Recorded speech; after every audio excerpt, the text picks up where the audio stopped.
adaptation à ces nouvelles problématiques, elles portent essentiellement sur l'intégration en fait, de personnels qui sont soit non formés, soit effectivement qui découvrent le métier du BTP. Et donc, nous avons dans un premier temps formé nos chefs d'équipe, chefs de chantier au tutorat pour pouvoir effectivement accompagner cette intégration. Il y a des transitions qui sont en œuvre, qu'on les veuille ou non, et que nous, en tant que conseil de ces chefs d'entreprise, on a un rôle à jouer pour les accompagner, pour qu'ils ne subissent pas, qu'ils anticipent, parce que on sait bien, mais anticiper fera que ça sera plus facile, plus accepté et plus efficient au final. Donc c'est vraiment d'abord une écoute de terrain, et après, en parallèle, je dirais, c'est aussi l'engagement des collaborateurs qui nous remontent, qui font écho.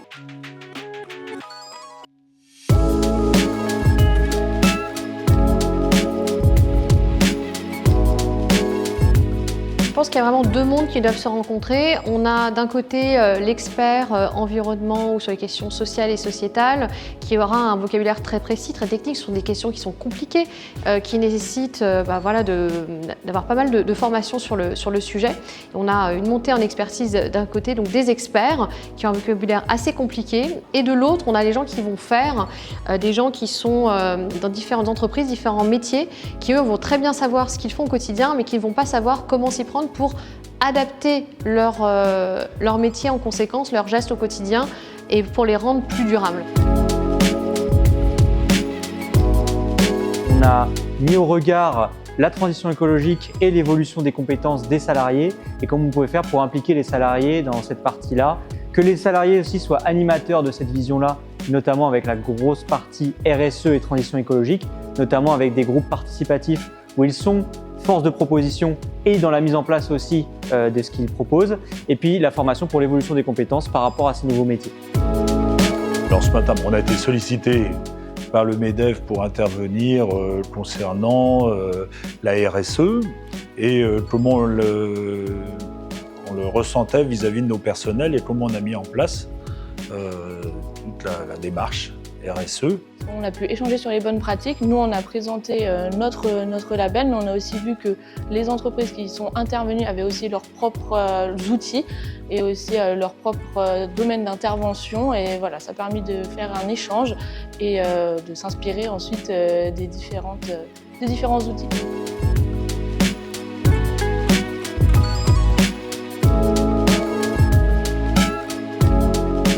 Là, l'élément intéressant, justement, c'est que sur l'ensemble des structures qui participaient à la table ronde, en fait, il y avait vraiment un fil conducteur, justement, sur l'ensemble des thématiques. Et on voyait aussi les problématiques similaires sur nos territoires et comment on pouvait dynamiser tout ça et faire en sorte que nos sociétés puissent s'intégrer et se développer sur des territoires ruraux, entre guillemets, en Pays de Loire.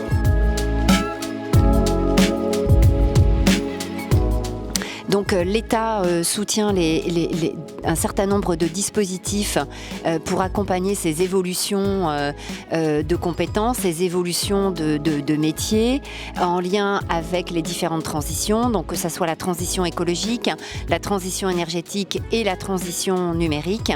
Donc des soutiens pour mettre en place de nouvelles formations en lien avec les priorités de France 2030, donc des priorités liées à une souveraineté industrielle et des priorités de décarbonation de l'industrie, de décarbonation du secteur du bâtiment, pour les accompagner vers donc ces évolutions de compétences en lien avec les sujets de transition. Voilà, je tire de ce type de matinée beaucoup d'inspiration, des confirmations d'intuition qu'on peut avoir. Voilà, puisqu'on avait la chance d'avoir quand même du très haut niveau à la fois dans la salle et puis à la fois en intervention. Donc vraiment un événement très, très réussi. Déjà, je remercie le MEDEF pour l'initiative parce que ça permet effectivement à des acteurs qui ne se connaissent pas, qui ne se croisent pas, de pouvoir exprimer ce qu'ils font, parce qu'il n'y a pas une solution. Il n'y a pas deux solutions. Il y en a des milliers et chacune est intéressante pour l'autre. Donc effectivement, on se fertilise mutuellement.